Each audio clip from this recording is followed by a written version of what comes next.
Lyra. My name is Aubrey James, and I'm 26 years old. And these are the words my mother spat at me, sharp as glass.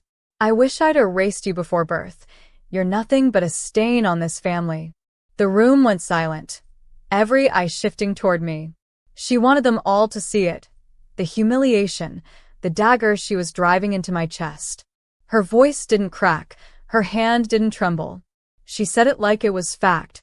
All because of her golden daughter, my sister, her perfect little angel who could lie, cheat, and betray without consequence, because I was always there, the scapegoat, the one to carry the blame.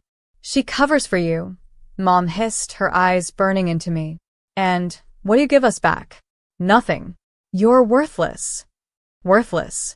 The word echoed, louder than the laughter that followed. Yes, they laughed. Family, neighbors, friends, like it was entertainment, like my pain was a performance at their dinner table. But I didn't flinch. I didn't fold into tears the way they wanted.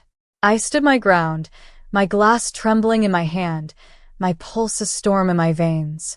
Because one truth hummed beneath my rage, steady and sharp. What happens when the one you erase refuses to disappear? I locked eyes with my sister, her smug little smile curling at the edges. She thought this would never end, that I would always stay the family shadow, the easy target. But shadows only exist when light is blocked. And that night, as my mother's words scorched me raw in front of everyone, I made a silent vow. They would regret this. The golden child's lies. My mother's cruelty. The years of humiliation carved into my skin. It would all come undone, because the stain they mocked, it doesn't fade. It spreads. And when it does, it leaves nothing of their perfect life standing. The echo of her words clung to me long after the plates were cleared. I wish I'd erased you before birth. They thought it would break me. Instead, it carved something sharper into my bones, resolve. I sat through the rest of the evening in silence. Every laugh at my expense, every dismissive glance from relatives, searing itself into memory. My sister, Olivia, leaned back in her chair like royalty, sipping her wine while Mom defended her every word. She's just stressed, Olivia cooed when a cousin looked uneasy. She didn't mean it. But I saw the satisfaction flicker in her eyes. She loved this, me being the family joke, the punching bag. I kept quiet, because sometimes silence is not weakness. Sometimes silence is the sharpest blade. When the dinner finally ended, I slipped into my room, shutting the door against their laughter. My laptop hummed to life on the desk, and with each click, I reminded myself, humiliation is temporary. Receipts are permanent. For months, I had been keeping records, screenshots, messages, bank statements that didn't add up. Olivia's perfect life was a carefully built tower of lies. Money she skimmed from Dad's accounts, favors she traded behind closed doors, grades she never truly earned. Mom knew pieces of it. She covered for her. She made excuses. She told me to stay quiet for the family's sake. But I wasn't quiet anymore. At midnight, I made calls. Calm, calculated calls. An old teacher who had confided suspicions. A neighbor who once mentioned seeing Olivia sneaking home with someone else's husband. A manager who whispered about missing funds. Every thread I pulled, and the fabric of her perfection began to fray.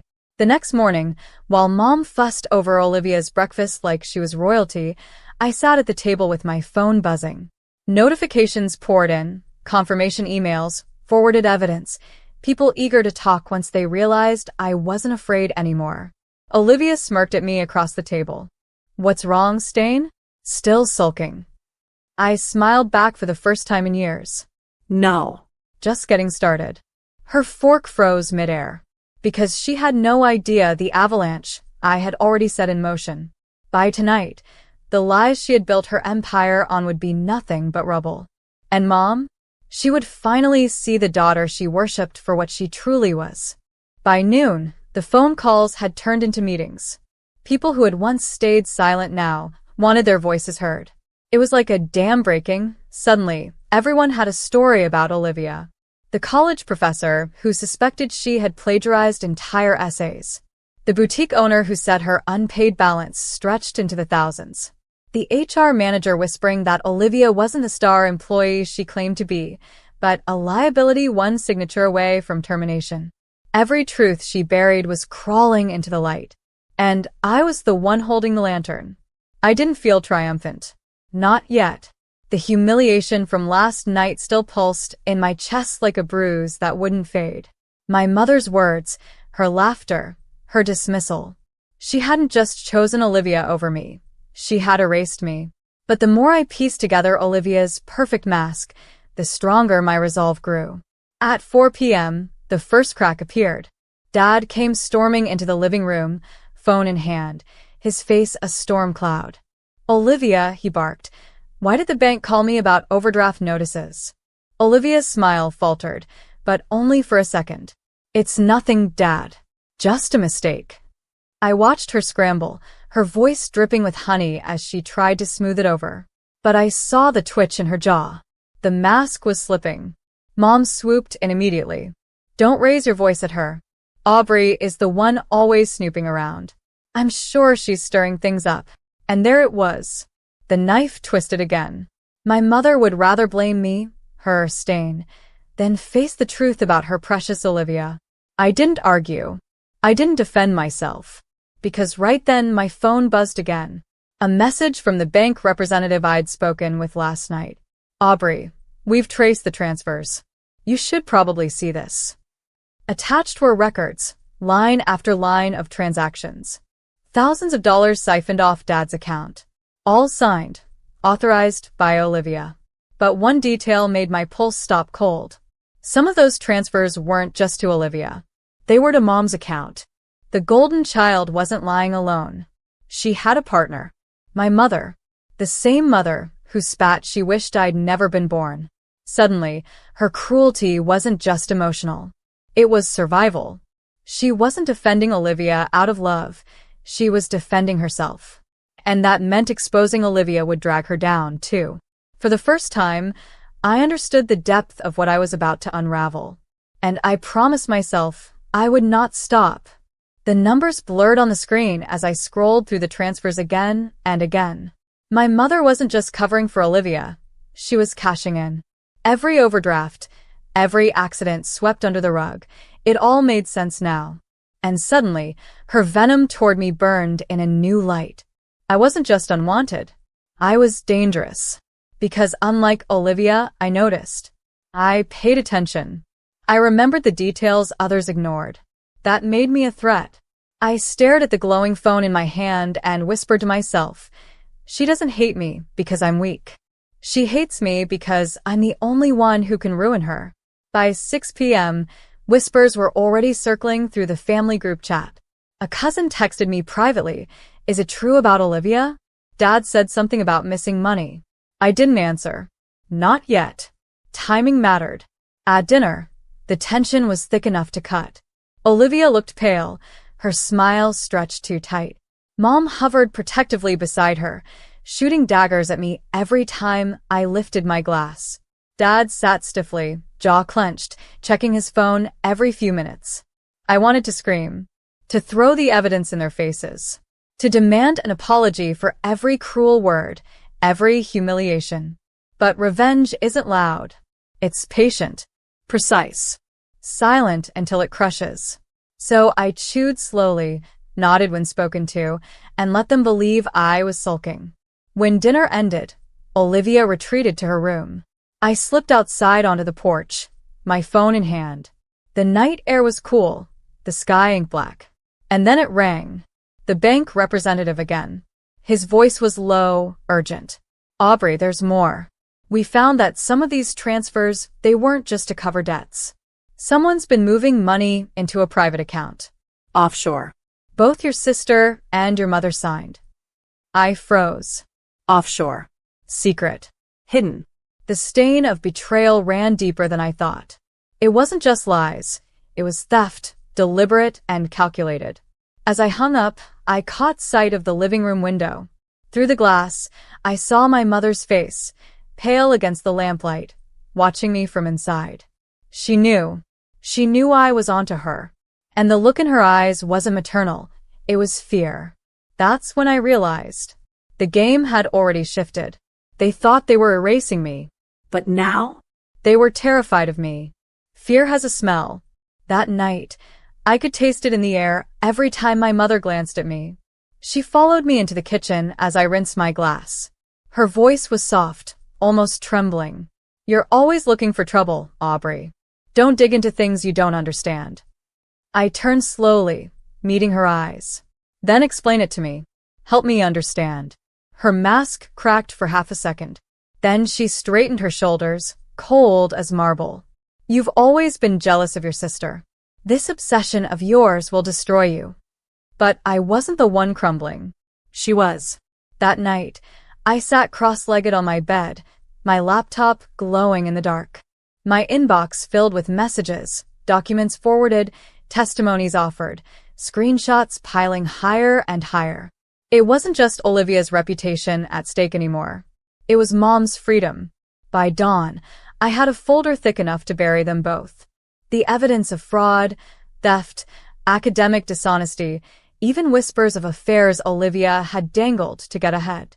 A dossier of destruction, and every page had their names stamped across it. At 9 a.m., Dad knocked on my door. He looked tired, lines carved deeper into his face overnight. He held a letter in his hand. It came from the bank, he muttered. Do you know anything about this? I wanted to tell him everything right there, to unload the truth and let the fallout consume them. But as he spoke, Olivia appeared behind him, silk robe draped like a queen, hair flawless as ever. She smirked at me, as if daring me to open my mouth.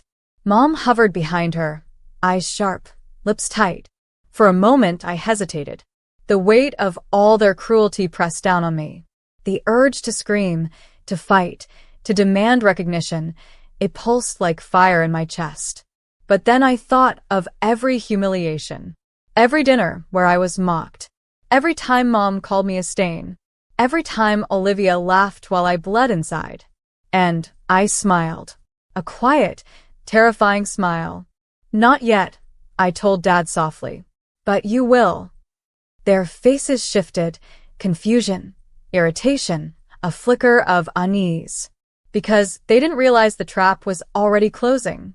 I had arranged a meeting, tonight, with people who mattered. By the time the sun set, Olivia and Mom wouldn't just be humiliated. They would be exposed. The clock ticked louder than my heartbeat as evening fell. By 7 p.m., the house buzzed with the usual chaos. Mom bragging on the phone, Olivia posting selfies in her designer dress, Dad pacing in silence. But beneath it all, there was a tension humming low, invisible to them but sharp to me. They thought the day had passed, and I'd let things go. They always underestimated me.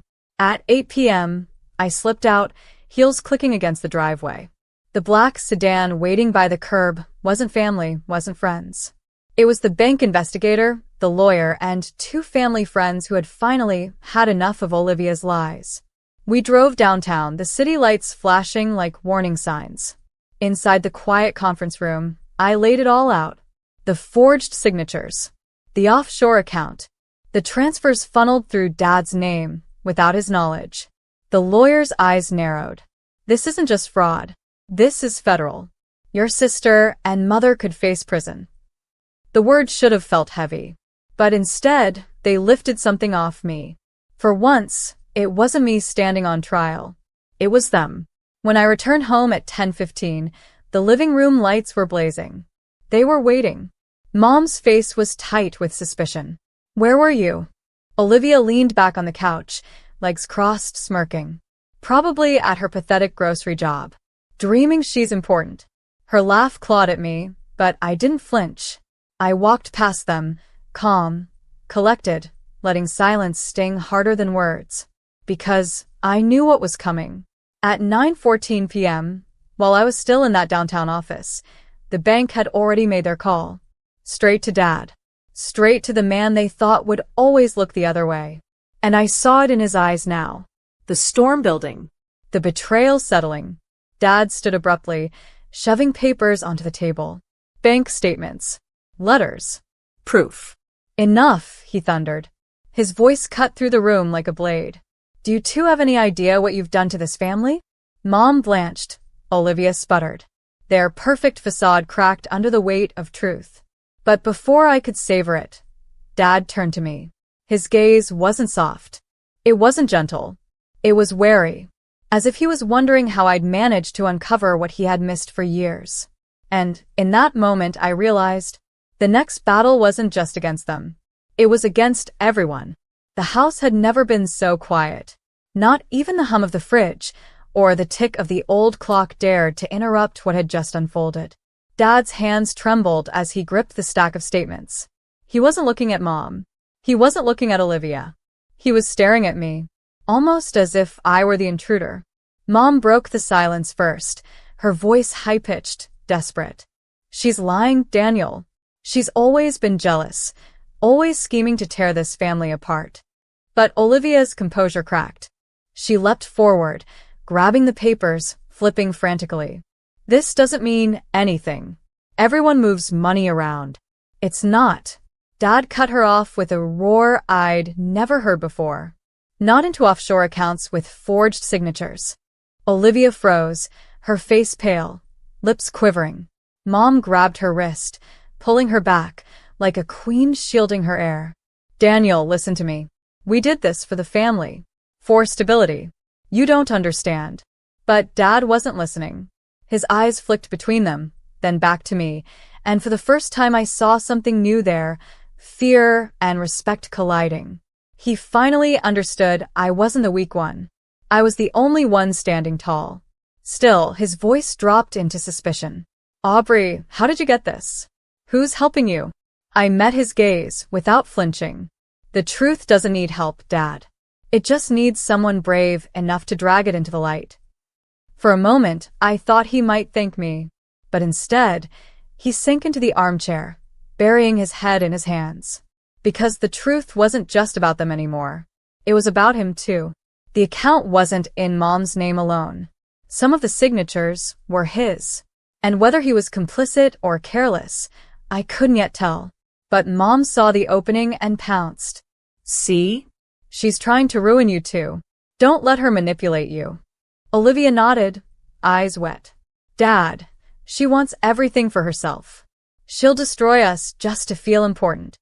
Their words slithered across the room, trying to choke me out. But I stood straighter, fire in my chest. Because I wasn't destroying this family. I was revealing what it truly was. And tomorrow, when the lawyer called again, everyone outside these walls would know it too. The stain they branded me with? By morning, it would be their legacy. Morning came with no mercy. The lawyer's call rang through the kitchen at exactly 9 a.m. The sound cut through the stale air like a funeral bell. Dad answered with trembling hands. Yes, yes, I understand. When he hung up, the silence was heavier than the night before. Mom's face was drained of color. Olivia stood rigid, clutching her phone like it might save her. The bank is freezing the accounts, Dad said flatly. Investigations will begin immediately. Olivia gasped. But my tuition, my apartment. Mom snapped, her mask shattering. Do you have any idea what you've done, Aubrey? You've ruined us.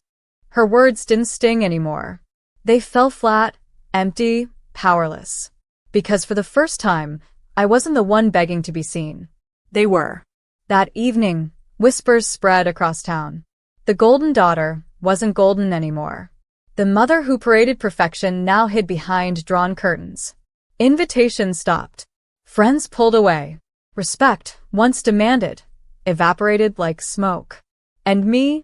I walked down Main Street with my head high. The same people who once looked at me with pity now looked at me with something sharper, curiosity, even admiration. Not because I sought revenge in fire or fury, but because I let the truth do what truth always does, burn away the lies until only ash remained. Dad avoided me for days, shame etched into every line of his face. But one evening, he stopped me in the hallway. You were right, he said quietly. I should have protected you. Instead, I let them break you. I didn't answer. Some wounds don't heal with words. But when I closed my bedroom door that night, I finally breathed freely. Because I hadn't just survived their cruelty. I had outlived it. The stain my mother saw in me had become the mirror reflecting her own corruption. The embarrassment they tried to pin on me had become their downfall. And the daughter they mocked at every dinner table? She had carved her own seat, at a table they'd never touch again. My name is